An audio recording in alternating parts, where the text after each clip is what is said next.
पैसे वारो आहियां पर तुंहिंजी इज़त न आहे, तुंहिंजे पैसे जी इज़त आहे।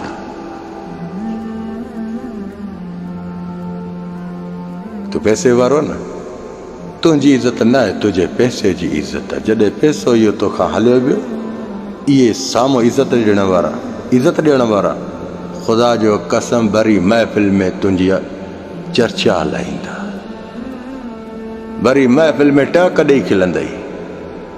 हिनमहिल पैसे वारो आहे, तुंहिंजी इज़त न आहे, तुंहिंजे रूह जी इज़त न आहे, तुंहिंजे पैसे जी इज़त आहे। इहो पैसो जहिड़े वक़्तु तोखां अलविदा करे वियो, इज़त ॾियण वारा कंहिं ख़ुशी जी महफ़िल में वेही टहक ॾेई तुंहिंजा राज़ बयानु कंदा। तंहिंजे करे चवंदो आहियां,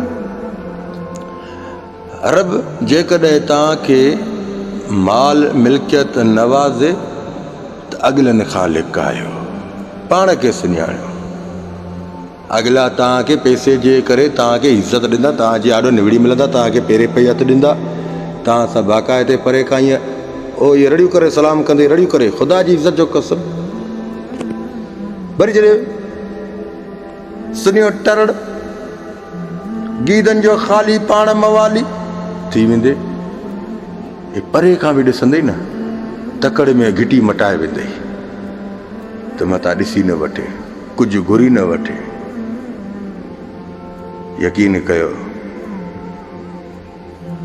मां तव्हां ताणी इहे ॻाल्हियूं छो शेयर कंदो आहियां? रब तो चए मां अता कयां तूं लिका। जिन खे ॾियणु घुरिजे तव्हां उन्हनि खे न ॾींदा आहियो, जिन खे न ॾियणु घुरिजे तव्हां उन्हनि खे ॾींदा आहियो। जेके लाचारनि बेबसनि, जिन वीचारनि सुठियुनि शयुनि जे ज़ाइक़नि जे लाइ जेके सिकनि था, जेके तव्हां घर में सुठी शयूं हाणे खाईंदा आहियो, केक थिया, पिस्ता बादामी थिया, के महांगी शयूं थियूं, वरी अहिड़ा ग़रीब बि आहिनि जिन खे इन पिस्तनि बादामियुनि ऐं स्पेशल केकनि जी बि ख़बर कोन्हे का। तव्हां उन्हनि जे कमु न आया आहियो, तव्हां उन्हनि जे कमु न आया आहियो। जेकॾहिं तव्हां कंहिंजी चङाई कंदो बि जा त अॻिले में को मतिलबु रखी कंदो त अॻिलो ॾाढो आहे, जा अॻिलो ज़मीनदार, जा अॻिलो पैसे वारो आहे, जा हिननि जे घर में औरतूं अशी चमड़ी वारियूं, जा अशे चमड़े जो पीउ आहे। बहरहाल माना कंहिंजे न कंहिंजे करे तव्हां अॻिलनि जी माना चङाइयूं कंदो, कहिड़े न कहिड़े बहाने में, कहिड़े न कहिड़े रूप में तव्हां थी कंदो। रब ॾींदो बि आहे, वरी वठंदो बि आहे।